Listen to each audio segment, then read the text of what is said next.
We'd like to welcome you to this Hordes Dairyman webinar, which Mike Hutchins will be presenting on milk's shrinking carbon footprint. It's always good to have Mike back with us.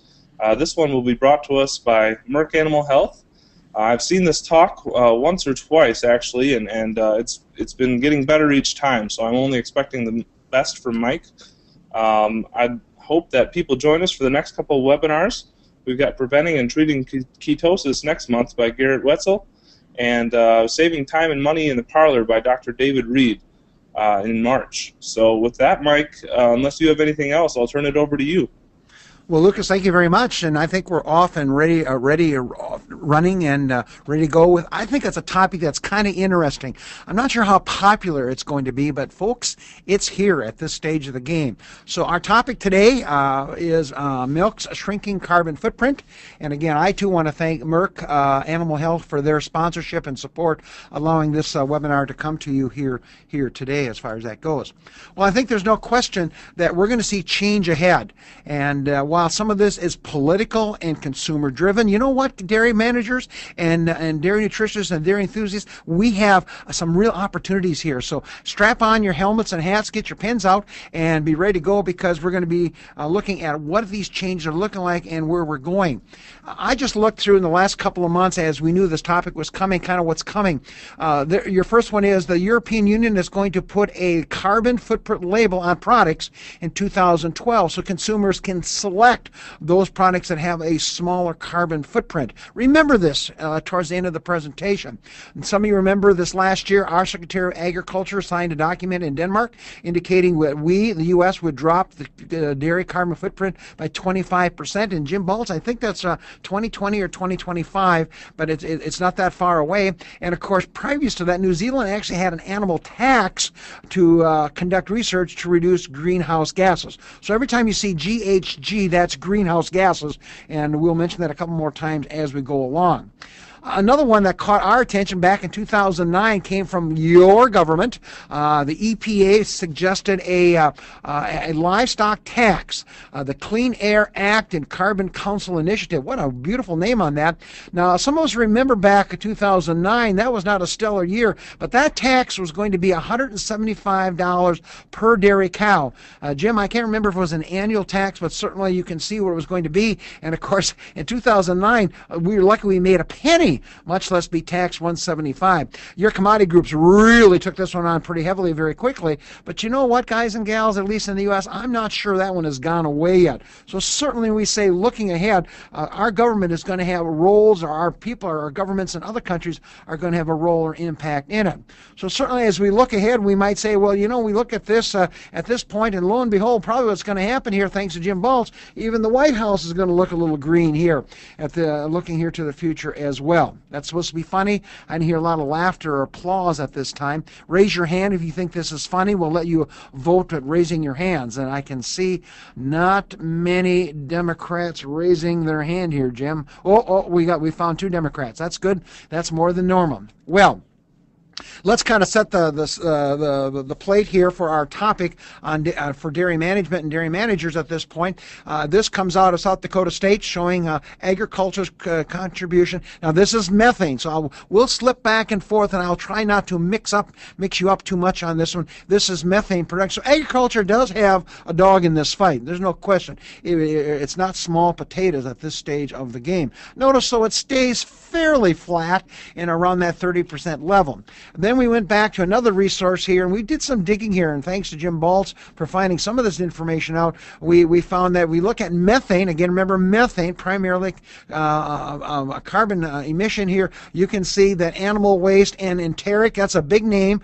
Wisconsin farm boy like me had to go look that up. That's basically digestive tracts. So you can see digestive tracts generate a lot of methane, and of course our ruminants are a smoking gun. The other 6% probably looking at such things as rice production, where you have a lot of water and emissions that can occur from there. So Jim, we're ready for our first test to see how smart this group is. So Jim is going to turn on our first poll at this point, and you can vote. So it says, which gas has the most impact on greenhouse gases that are created? So we're off and running at this stage of the game, and notice there are 5 choices. We're almost noticed about polling-wise, percentage-wise, we're at about a third of you. I noticed there's 5 choices. This is for you Republicans out there. You always have 5 choices. Bachman, or she decided to drop out, so now we're down to 5. So I thought we should use units of 5 since you Republicans can go that direction. We got about 2/3 of you. We are only going to give you another 2 or 3 seconds, and Jim's going to close it. And looks like all the votes are in. Let's close it at this point. Jim, can they see this now? The sharing of the vote. Well, you can see that you're wrong. You're wrong. So see, that's why you come to these type of programs. You're wrong, because the next PowerPoint shows you the real smoking gun is nitrogen oxide. And about 1/7 of you, 1 out of 7, you got it right at this stage of the game. So certainly the other good news is that nobody took ammonia, and that's excellent. An excellent choice because there's no carbon in ammonia. So some of you remember your high school chemistry at this point. I'd like to know what Lucas did because we're always nervous. He was trained at Minnesota. You know how that is. So certainly you can see the methane is a big player when we look at greenhouse gases or carbon footprint. I kind of use that word interchangeably. Maybe somebody wants to jump in and say I can't do that, but we'll kind of work it that way here today. The other one that was kind of intriguing to me, and we aren't going to spend a lot of time on this one, this looks at 3 ways emissions when we look from livestock operations, and there are 7 of those listed there, and then you can see the impact. So you can see ammonia is a big player in terms of emissions coming from farms, and of course you are aware some states like Idaho and California are actually starting to measure some of these, as is some of the eastern states as well. Then the second column says neighbors. So if we look over here, you can see neighbors. What are the neighbors? And if you look at here, folks, you see certainly the big ones over here. Ammonia and methane are pretty significant ones, and you come down here and in the neighbors, they're worried about odors over here at this point. So what people perceive versus what the impact is are almost inversions. That's an interesting message. And then over here, they listed, I tried to abbreviate down for space, what really is the concern. Like ammonia contributes to haze. Odor is actually quality of life. It's not a health issue, but particulates are a health issue over here. And of course, here is our former vice president with climate change going on here. And of course, with the weather we talked about before the class started, it's interesting. It's interesting. Well, that's enough background. Hopefully it gives you a little bit of feel of what's happening and where we're going at this point. This is milk's carbon footprint, published in 2011. Of course, there is a whole study group in the U.S. that is really working on this right now. But for milk, you can see, you dairy producers, people who work with dairy farmers, we have a horse in this race. You can see about 20% of the carbon footprint comes from feed production. Briefly touch on that. Another 52% comes from milk, the actual milk production phase, contributing to the carbon footprint. So certainly we want to be aware of this and look at some strategies that we may be looking at on a voluntary basis, but in some respects may be required to do, and kind of be a win-win as far as that goes. So we're going to go to this dairy cow and simply ask the question, girl, can you look a little green here? So again, now we'll see if there's any applause. This is the last bit of humor here at this point, the green cow at this point. By the way, we are going to talk about green milk here in just a few minutes as well, so be ready to go. And luckily I've got one more vote than before. Not a lot of humor in this group here. 3 humorous people thought before we had 2. So you Republicans see no humor. What's going on here? Well, let's move on. Take-home messages. So Dave told me you're getting to be older now, so don't doze off on me here. This is the big one. I think when we look at expressing greenhouse gases, remember to express this per unit of dairy product, not per cow. And again, if you look at some of the material that's come from Jute Capers and Roger Cady's group there, they've got whole papers on this. I just borrowed this PowerPoint from them, and simply says that yes, greenhouse gases have increased slightly, and that's what the South Dakota chart showed us a bit earlier. But while the greenhouse gases went up slightly, look what happened to animal production. Milk production in the same time period went up 20%.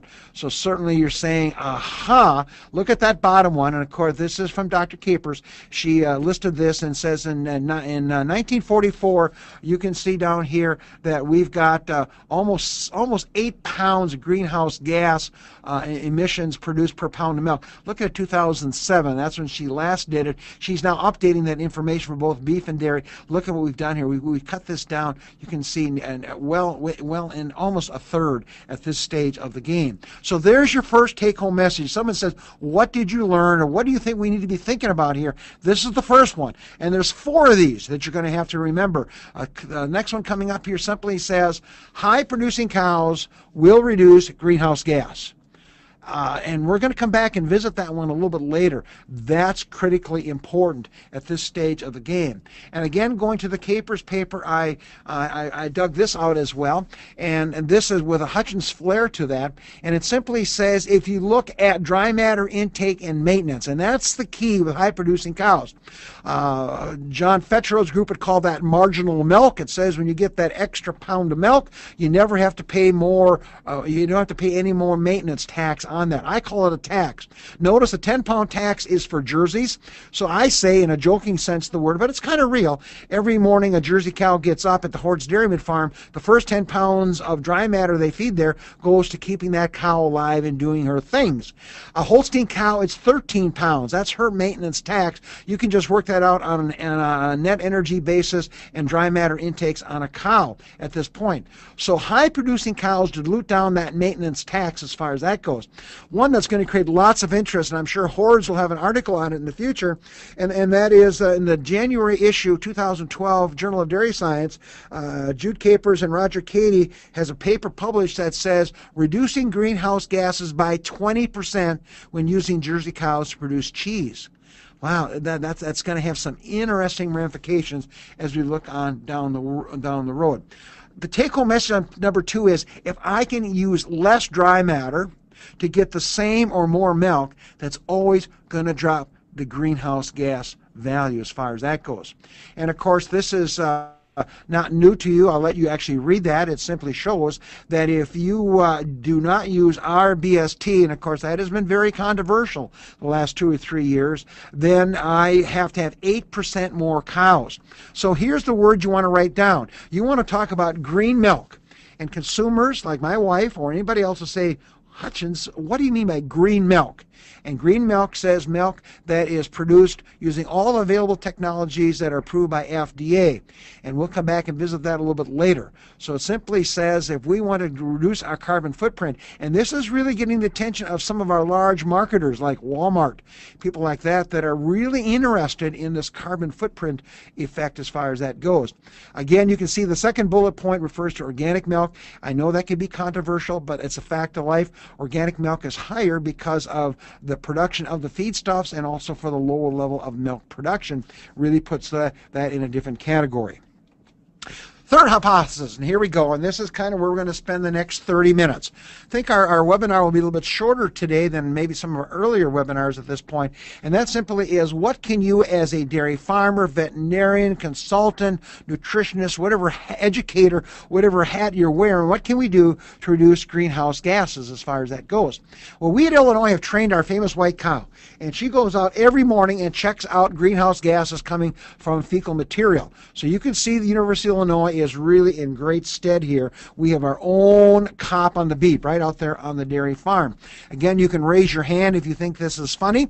This is your last chance to laugh, and I can see we have 5, 6. Oh, everybody thinks this one's pretty humorous. Now, for $10, Jim Balls will send this to you, and you can put other captions on that, politically speaking, consumer related, whatever you wish as far as that goes. Okay, well, it's time to vote again, so get your thinking caps on. Again, we are not giving you the answers. Jim has got that up there. Which factor is not important in reducing greenhouse gases? And we're going to talk about all 5 of these in the next 15 or 20 minutes. So the poll is open, and we're off and running, and so far we've got 1 vote. 2 votes, boy, I tell you. Come on, guys, wake up out there. Let's go at this point. Remember, this is which feed factor is not important in reducing greenhouse gases based on research in the last 2 or 3 years. Maybe I should drop that in there, Jim, because that may cause some excitement. Well, we're getting up close to that 60% again. We just passed at this stage of the game, and it's interesting, Jim. At this point, we're at 75%. We're going to close the poll and let people look at that, and I'll give you a clue. I'll give you a quick clue here. About 90% of you are wrong. About 90% of you are wrong. So you can see this is a challenging area as well.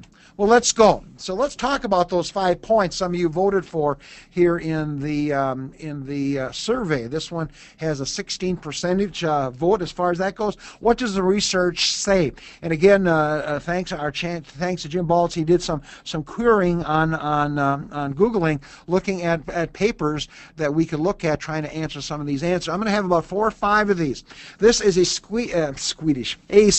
We'll get it right yet. A Swedish study. Boy, oh boy, I'll get some hate mail on that one, I bet. A Swedish study looking at some equations. So I want to make sure you understand where these data are coming from and also what basis they're using. And again, the good news, they use methane as expressed as liters per milk. And 2 take-home messages. Higher proportions of concentrate reduces methane production. Remember that. Now, remember, the price of corn just went up 56 cents a bushel because it didn't rain in Argentina. And you're going to see a lot of this stuff popping up in these next 15 minutes as we go through it. The good news is, for those of us who like high-quality forage, it will reduce methane production compared to low-quality forages. And, of course, they have different forage comparisons and numbers there you can go back and take a look at as well. Here's another study. This one, I believe, is from Denmark, of all places. And again, they are expressing, and now be careful, this is not milk production. This is methane production as liters per kilogram of that forage being fed. And you can see in Denmark, as in Europe, there is a lot of grass that is fed. You can see corn silage significantly reduced methane production. And they also then did some other work looking at different types of grasses, and the high digestible forages reduced methane production.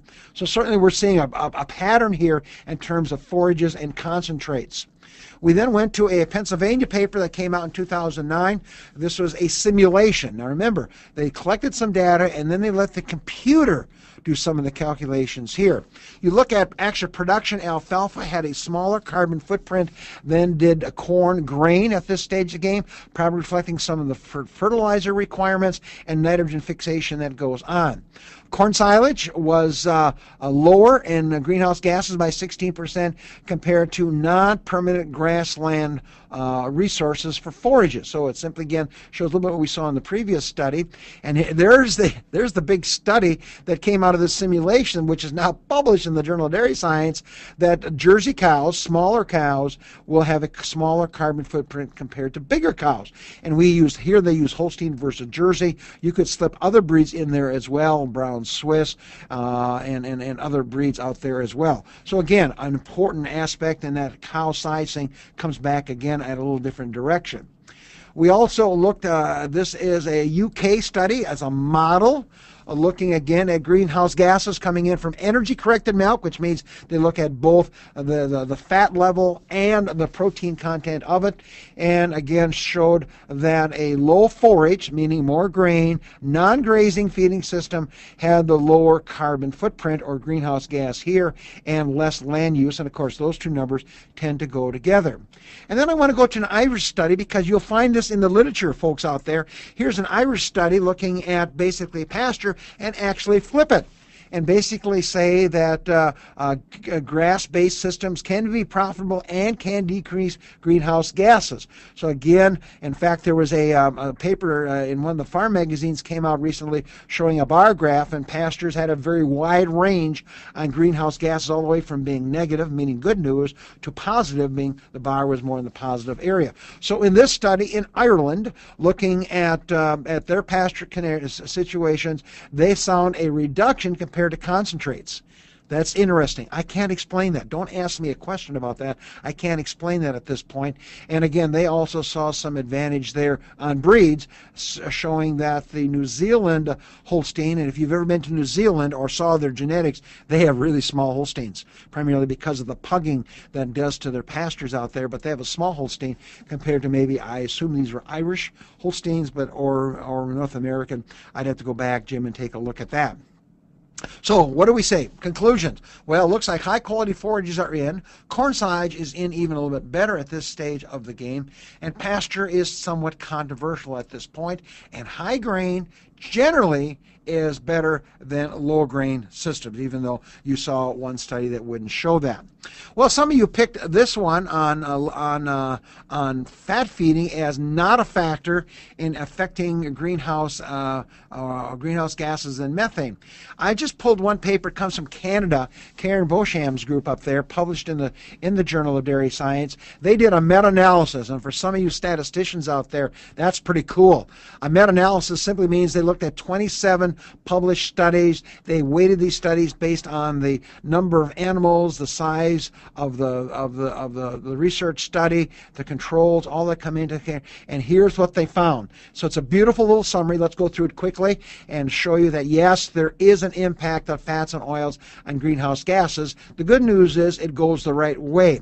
For every 10 grams, and that's how they express that, so you can work your metrics on this, that's probably in a kilogram, that's a tenth of 1% fat, if I figured that out last night correctly. For every tenth of a percent increase in fats and oils, you saw a 1 gram decrease in methane production per kilogram of that dry matter consumed. So you can see it can have an impact at this stage of the game. The other thing that I thought was interesting, it surprised me, to be very honest, because I thought it would be different. They looked at, in these 27 different studies, they looked at the seed, such things as cottonseed and soybean and canola, versus the oil, which would be some of your vegetable oils at this point. I didn't say much about animal fat, but I don't believe animal fats can be fed in Canada. We'll leave that alone at this stage of the game. And saw no effects on the source of the oil. No animal there. Saturation, that really surprised me. That really surprised me because I thought the unsaturated fatty acids would have more reduction in methane, which therefore has a dramatic effect on greenhouse gases, but it did not, or fat sources. So again, kind of interesting study at this stage of the game. It looks like it works the right direction. So if you're trying to reduce greenhouse gases, high quality forages, more grain, and in this case more fats and oils would be a way to go. Here's another study done out of the Danish groups. This has to be canola seed up there. And again, you can see, first of all, it reduced dry matter intake. Now, you remember that. If there's another thing you're going to remember from this presentation, anytime I can reduce dry matter intake, oh, by the way, and not give up any production, then I'm always going to have a smaller greenhouse gas or carbon footprint as far as that goes.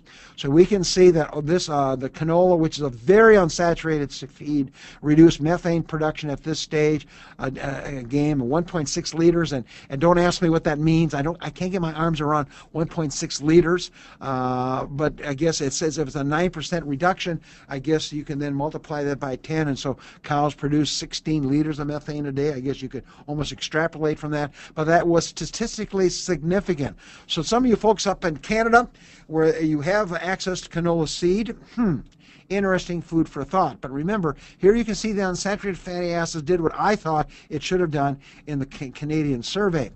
Well, let's move on then to our proteins, and this is the one that a lot of you voted for. There's not a lot of data out there, but this is a fairly extensive study done up in Spain, and this was in a tie stall barn where they could really do some measurings of gases, and of course you can see they looked at 3 different levels of protein, pretty typical levels of protein you and I would find here in the U.S. as far as that goes. But the third bullet item, no difference in nitrogen oxide. And of course, that's the smoking gun. Remember, that's the one that really contributes to greenhouse gases as far as that goes over there. The next 2 points, always interesting, so I thought I'd put them on for today's seminar. We see that milk yield increase as you feed more protein. That's not surprising, but then you also know protein efficiency went down as you fed more protein because the cow is less efficient of converting that 17% diet into casein and other protein sources in the milk compared to, say, the 14% diet at this point. Lo and behold, the ammonia gases did increase linearly, and I think most dairy farmers would say, Hutchins, that's not a big surprise. But remember, that's not a big player when it comes down to greenhouse gases, but your neighbor goes nuts over that deal when you have high levels as well. Let's go look at some of our additives very quickly here, and our additives list here. This was one that was presented at ADSA this last year, 2011, looking at the control versus, and again, this was a European study, I believe, and Jim, I could not find that paper yesterday when I was surfing the internet. We have the control versus monensin, or for some of us in the room or online, that is rumensin, and PEM is a blended essential oil, a combination of product.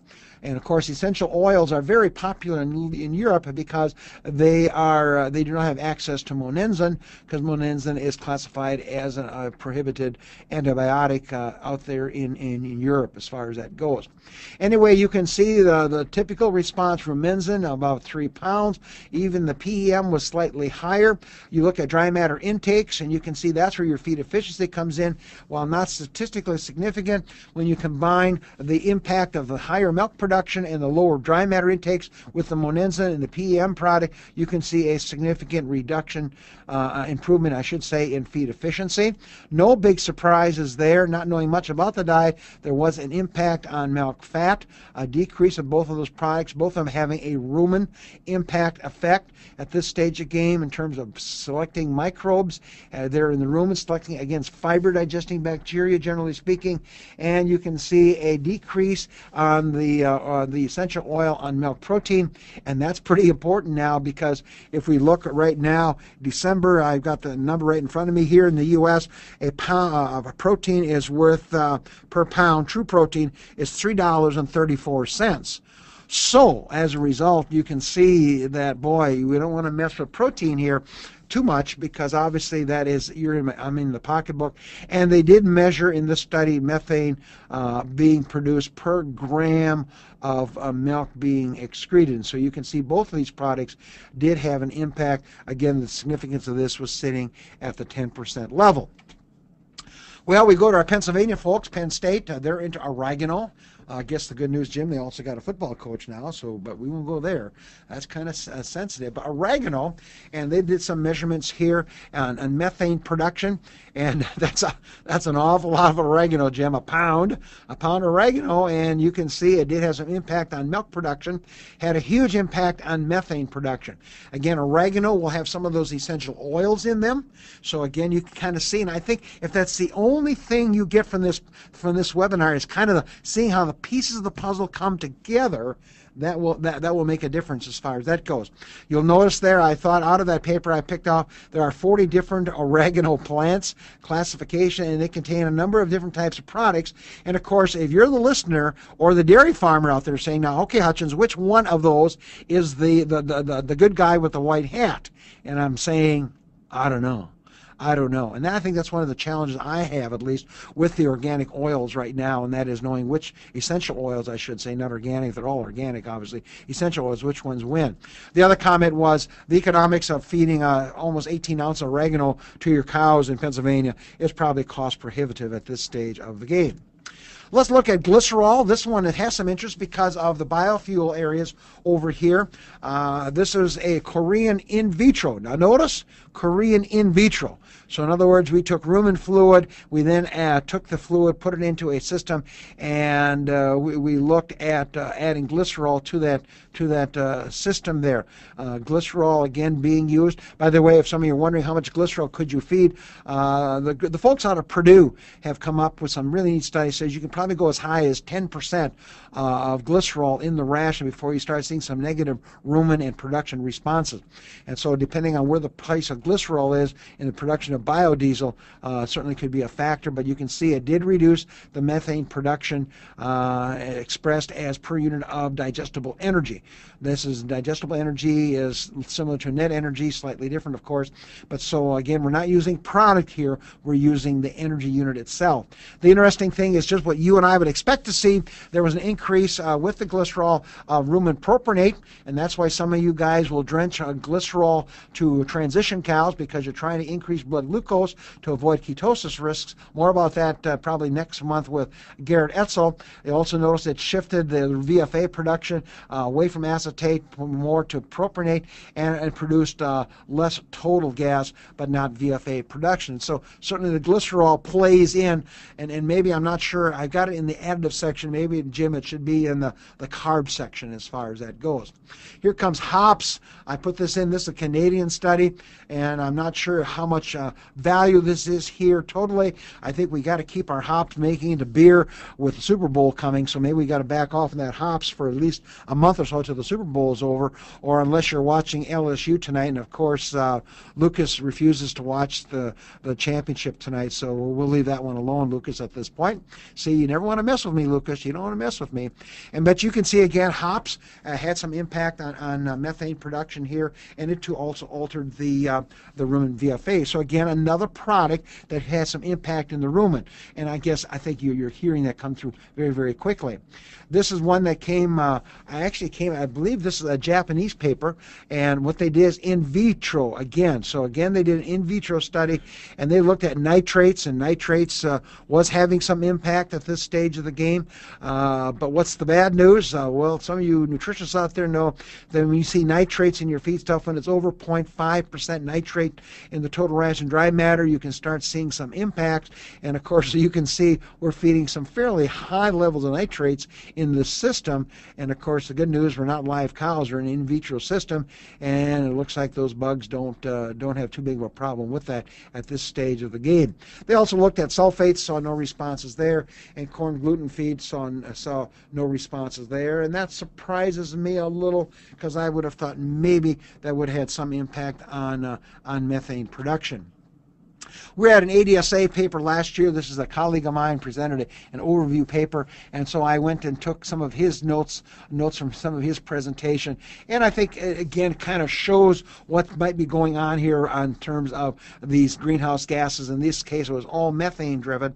Steam flake corn, we know that has a much more bioavailability in the rumen than just dry corn that happens to be in steers, but still I think you'd see that same effect occur in high producing dairy cows, so we'd have less methane being produced from the steam flake corn at this point, meaning that it's going to shift the rumen fermentation.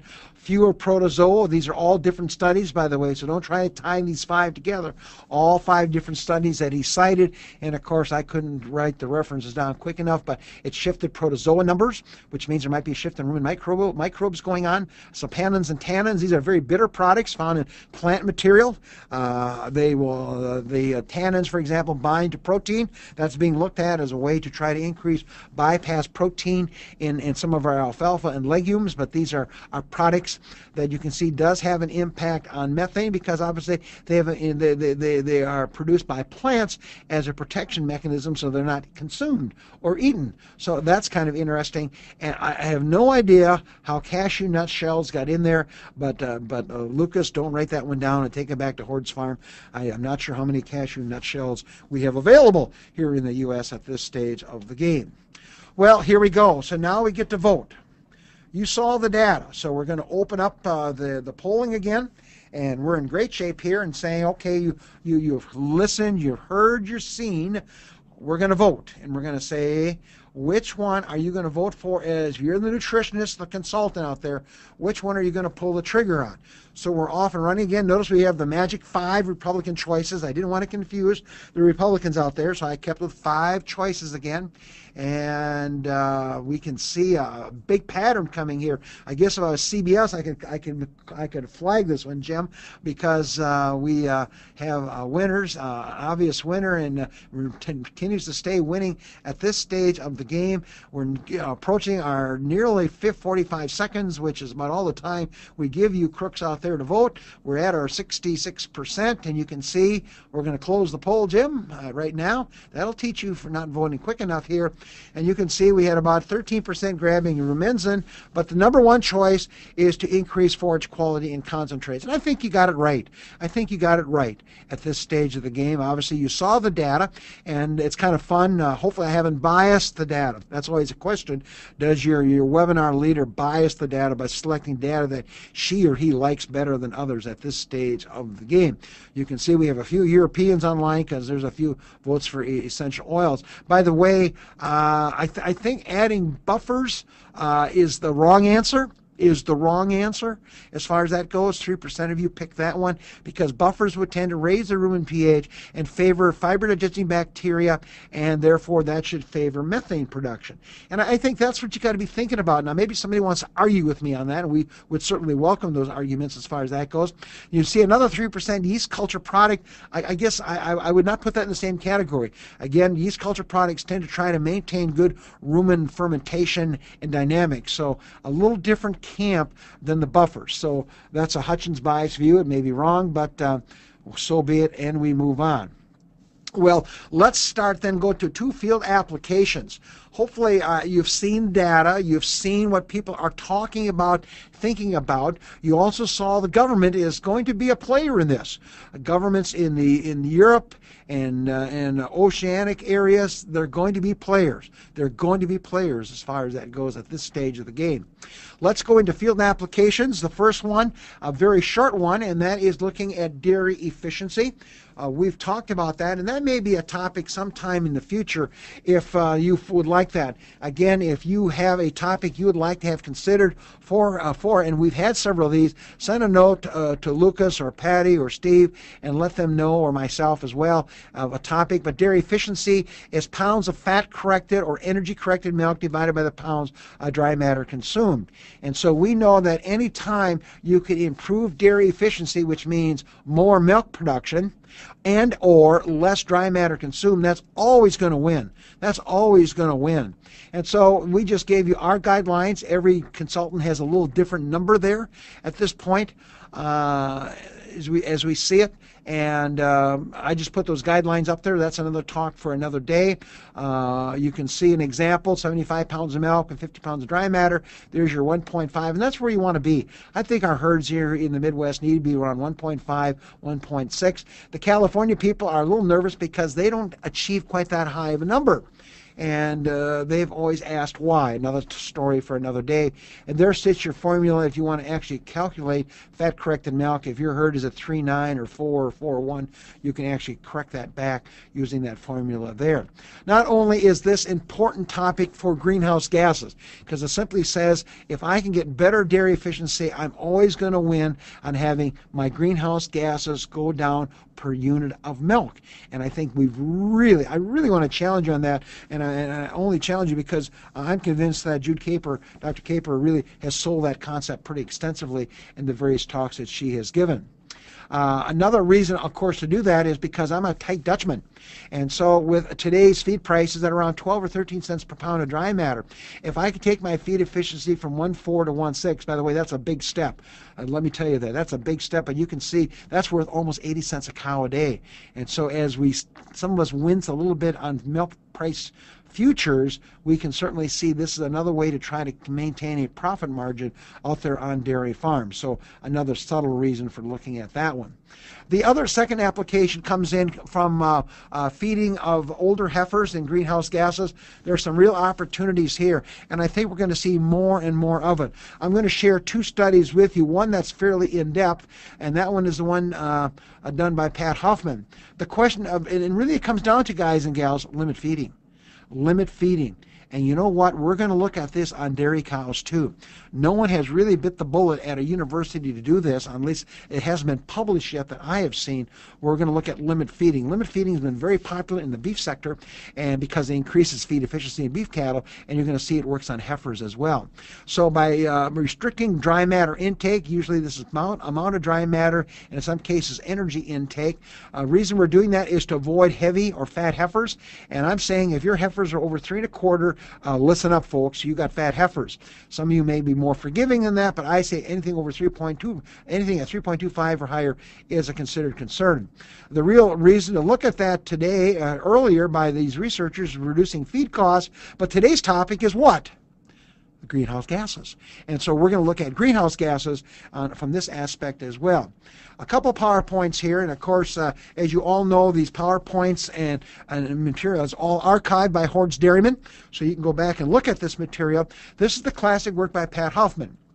Notice up here, the C stands for control, which means 100% of feed intake, R restricted 10% or 90% of feed intake, and R80, you probably caught this, you Republicans, R could stand for Republicans, I guess, too. R80 means about a 20% restriction and dry matter intake, and you see those numbers right there.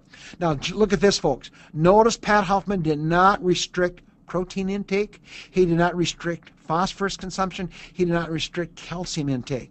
And so you can see what happens here is that we're really looking at energy in terms of energy levels. So let's zip on down here. We look at the actual intakes. You can see on terms of the energy intakes, the TDNs, because of how they change the diets around a little bit, you can see the actual mCals expressed as TDN,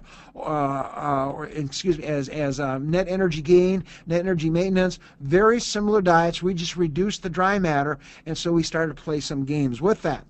And so this is a very busy slide. Some of you may want to come back to. This was you can see these are big heifers, 1,000-pound heifers, getting very close, obviously, here to be dropping calves at this stage of the game. But notice we gave up nothing on hip height. We saw no difference in body condition score. That's because the energy content stayed fairly constant at this stage of the game.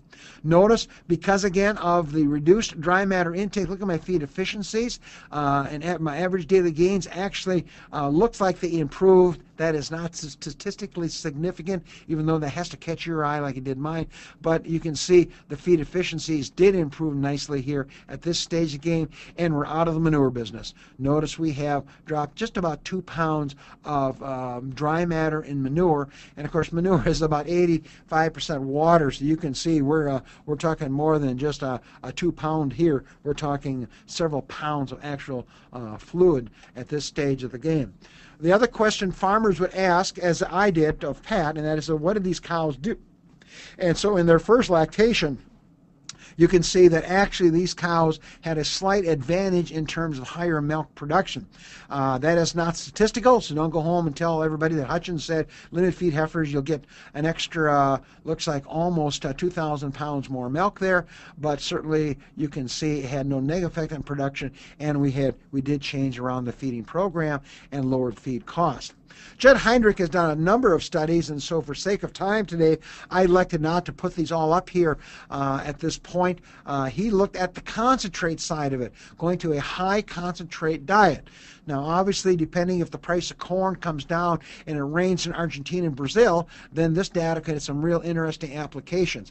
Again, you can see his reasons are very similar to what we talked about earlier at this stage of the game in terms of, especially if you're in Texas, that has to get your attention because there is very little forage in Texas and Oklahoma.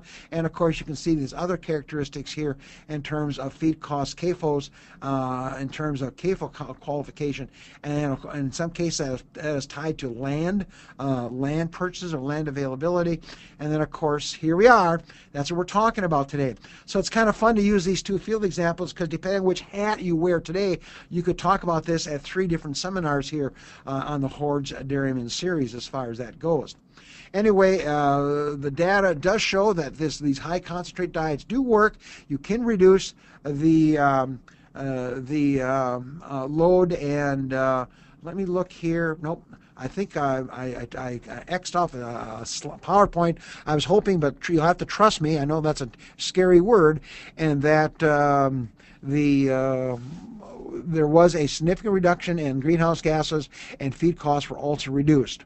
So if some of you are thinking about this, I thought I would just point this out, because while we're talking greenhouse gas, if you're going to limit feed heifers, then feed bunk space is critical, because an hour and a half data, if you looked at some of Pat Huffman's data, the feed is pretty well gone. You want to make sure you meet the nutrient requirements of the animals. That could be pounds of protein, grams of minerals, milligrams of trace minerals. Grouping of heifers will be important. Obviously, I probably don't need to have a 12-month heifer limit fed with a group of heifers that are 19 months years of age as well. So grouping will be important. If you don't like this, and my mom, bless her soul, she would not tolerate that. She didn't like that when animals are bellowing. Got a little problem as far as that goes. At this stage of the game. Feed costs are going to be important. Costs of forages, availability of forages, grains, byproducts, that will be important if you limit feeding. And both authors, especially Dr. Huffman, indicated that older heifers perhaps give us the greatest opportunity for improvement. Well, Jim, we're going to wind up here. Believe it or not, we're going to be done in 45 minutes. Some of you that have visited early probably don't believe that, but in essence, that's what we're trying to get our webinars to stay at 45 minutes for some of you that have places to go and things to do at 1 o'clock. Well, this should not be a big surprise. In other words, if you're going to try to reduce greenhouse gases through feeding, anything I can do nutritionally, is that bypass protein, if that's adding a ruminant inert fat, if that's whatever it is, if I can increase the yield, that plays into that. Adding rumensin, a 7% reduction. That is book value. Pretty straightforward. Making the rumen pretty healthy, optimizing it is going to be important, although we are going to probably want to push that rumen fermentation more to a propionate, or more to a higher grain, or more that type of fermentation there at that stage of the game. We talked about additives. Certainly yeast culture can have a play, especially when we get up over here with our higher starch-based diets or grain-based diets. Essential oils that come into play at this stage of the game. I'm not sure about buffers, but buffers always help us in terms of rumen fermentation. And all of you, about 70%, you jumped on this one right away. Anything we can do on this one can really be a plus.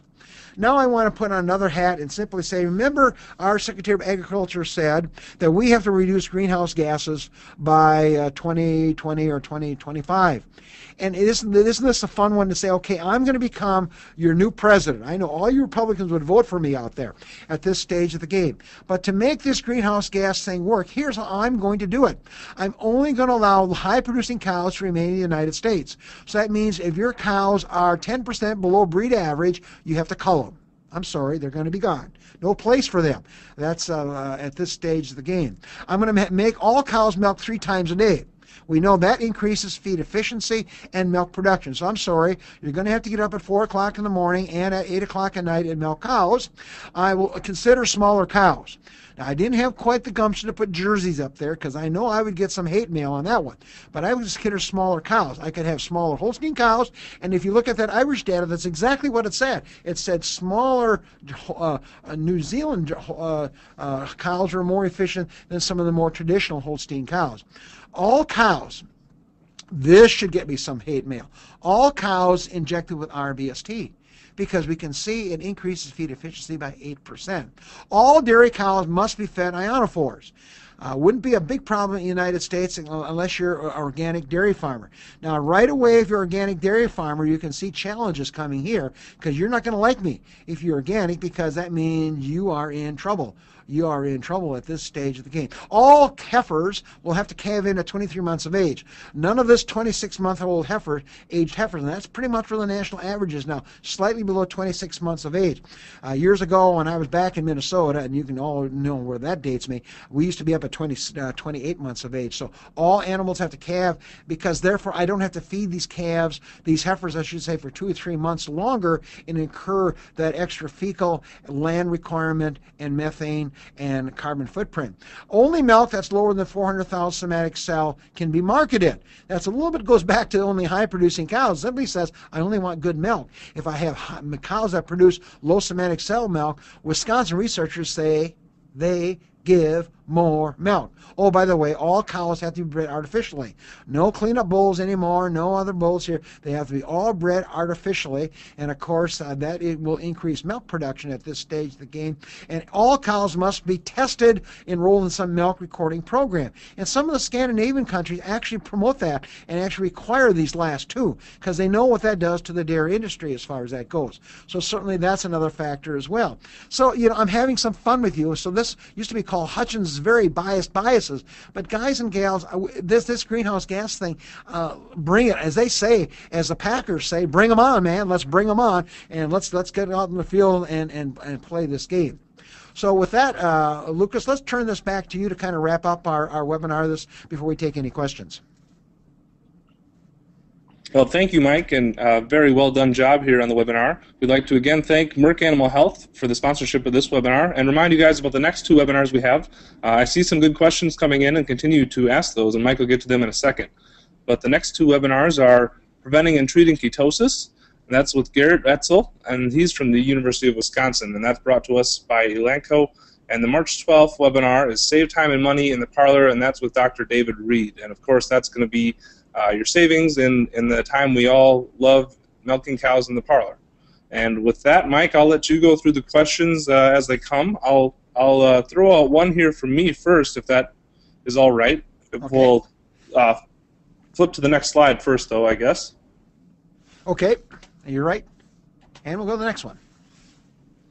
Yeah, the question I would have is that I don't see anyone else asking yet is, where are we at in feed efficiency identification through both genetic markers and genomics? Do you know how far that research is and how far away from we being able to select sires on feed efficiency? Gosh, Lucas, isn't that a great question? My understanding, Lucas, and you may be closer to it than I am, I think there is work going on right now. They're trying to collect some of that information. I know the beef sector, it's big because that was one of the big grants that was funded by the government here. Illinois is a player in one of those big studies where they're looking at different breeds and different different strains of livestock to see which ones have the best feed efficiency, because it's huge in beef cattle. I think on the dairy, Lucas, there is some talk about that to see if there's some genomic markers out there they would identify with feed efficiency. And of course, I think the problem we have, Lucas, is that there just isn't a lot of that data that's been collected that can also be traced back to individual cows that would give us maybe the genetic marker that allows us to do it. I think it's there, Lucas. What's your take on it? Yeah, I know what's going on. I just didn't know if there was a firm deadline anywhere, and obviously with most research of the genomic type, it's sort of a unending hymn as far as that goes. But thanks a lot for answering my question, and now I'll turn it over to some of our listeners' questions, and I'll let you go through those at your leisure. Sure, very good, Lucas. And again, we want to thank a great turnout again today. If some of you have places to go and things to be, we totally understand. And at this stage of the game, I see Leo Timms is online here, and Leo, I know we now can select for somatic cell count. But what's the beauty there? Well, we have all these DHI records that have all the somatic cell counts and the sire identification and cow information. We can really trace that one back. I don't think any DHI center is collecting feed efficiency on individual cows because a farmer can't collect on an individual cows. Now, those of us, and I digress here, Lucas, because I thought your question raised a lot of other interesting side comments, and that is we have farmers that are actually measuring feed efficiency by pen. In other words, they've got a feed watch, or they have one of these automated computer-generated systems where they can actually capture the feed being fed to cows, and of course, those they're feeding to an empty bunk. That's another story for another day if we wish, and then they're capturing milk yield from individual cows or inline milk recorders. So I think, Lucas, it's a great concept. I just question the only way to get our hands around it, we're going to have to go back to farm. We're going to have to go to research studies, and actually we could go backwards on this one, folks out there. In other words, we went to the University of Illinois, and Jim Drakely did a study, and he's got dry matter intakes on that study, on the control cows especially, and we know we have sires and dam information. We could go back. So I just wonder if somebody at the USDA, at the sire proving area, will have to go back to land grant colleges and companies that have individual information and see what it may be as far as that goes.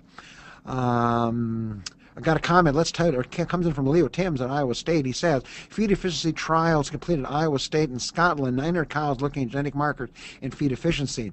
Analysis close to being complete. Currently, a multi-state NIFA, that's a government grant, is projected at 6 or 8 states, and I believe Michigan State is the lead university on it. I believe Wisconsin is in on it. We are not, but I'm not sure who the other states, but there's a number of states in on that, and Leo indicates trying to assemble some 6,000 cows.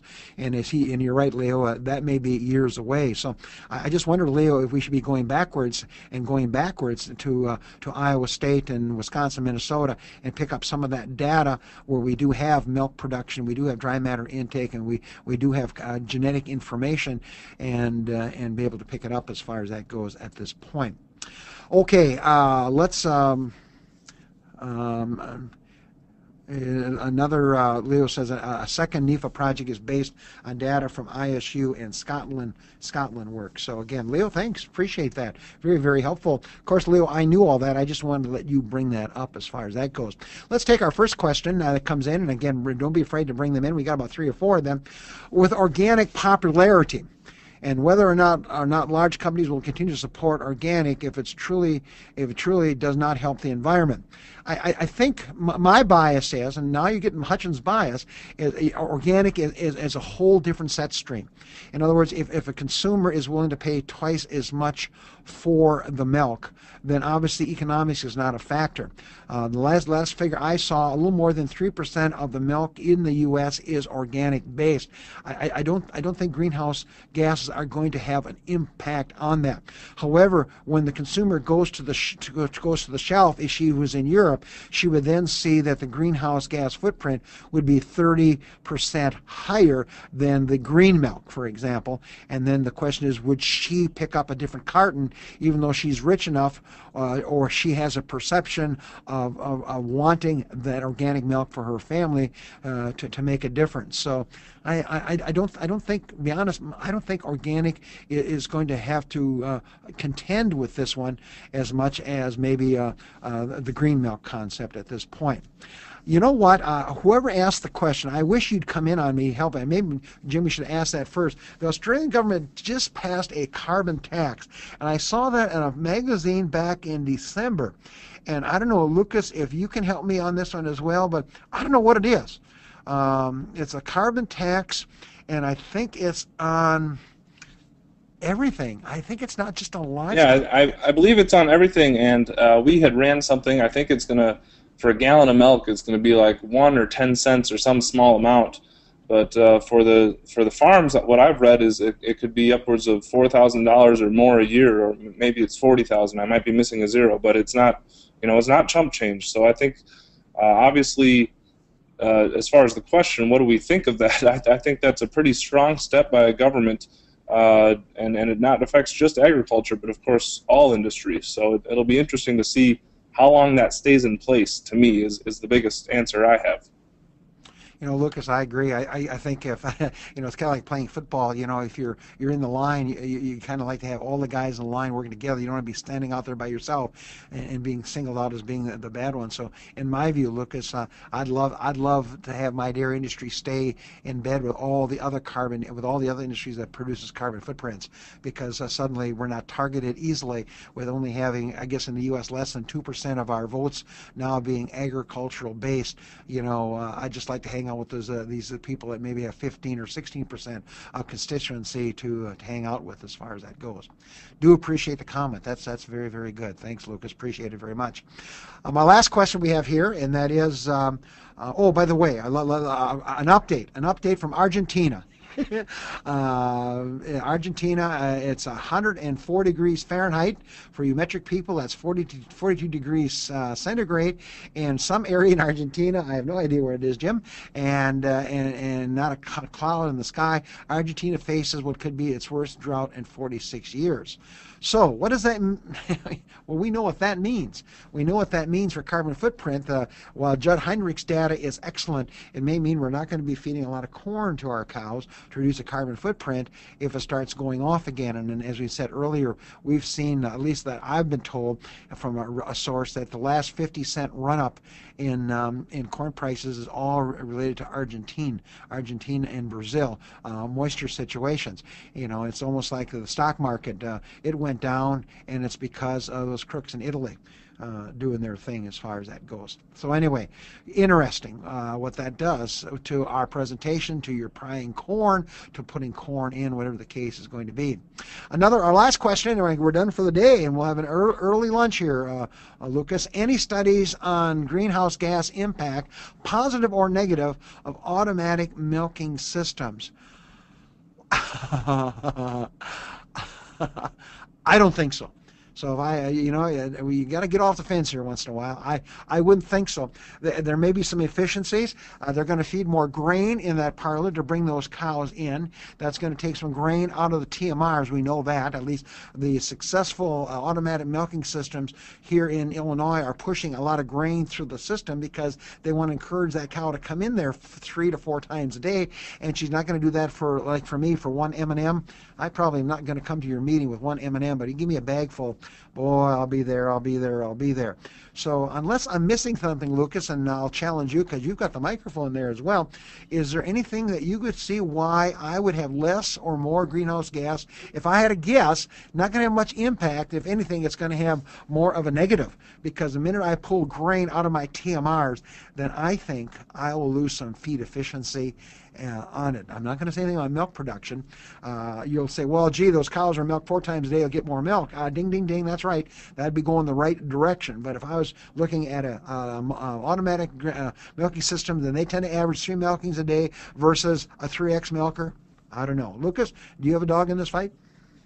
Well, I think you make some good points, and we're about to run an article in the magazine in the next few months on automatic milking systems that touches on how individual it is on every farm, on how it changes on the economics, and I would assume greenhouse gas is the same.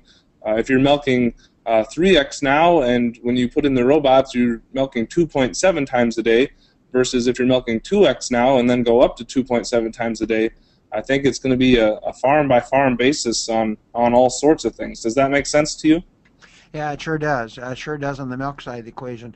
I'm wondering on the rumen side of the equation, where I start one of our best herds in Illinois with one of these systems is best cows are getting 30 pounds of grain through the electronic grain feeder. Now, these cows are producing 120 pounds of milk, so don't let that big number scare you. But obviously there is no grain in the TMR because he wants them to come through. He wants to come through.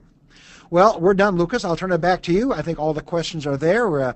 We thank all 53 of you for hanging on with us for the day, and best wishes, and hopefully our winter weather will stay mild. And Lucas, we'll let you wrap it up. Well, thanks again, Mike, and thanks to Merck Animal Health so much for their sponsorship of this, and Mike did a great job laying out milk shrinking carbon footprint. A few other reminders: this will be archived. It's usually available 2 or 3 days after it runs, so hopefully Wednesday or Thursday. It will be on our website at hordes.com/webinars. We do send a survey email asking for feedback on webinars. You can comment on the previous webinar, suggest topics, and this really helps us out and tweak our webinars to make them best for you. And finally, don't forget, we've got all our 2011 archives on our website as well, that same address, hordes.com/webinars. We've got a range of topics, and if you've just joined us for this one, feel free to look those up, and hopefully there's something of interest there that you'll be able to learn from. With that, I wish you the best and a happy Monday from all of us here at Hordes Dairyman. And thanks again, Mike. And with that, we'll sign off.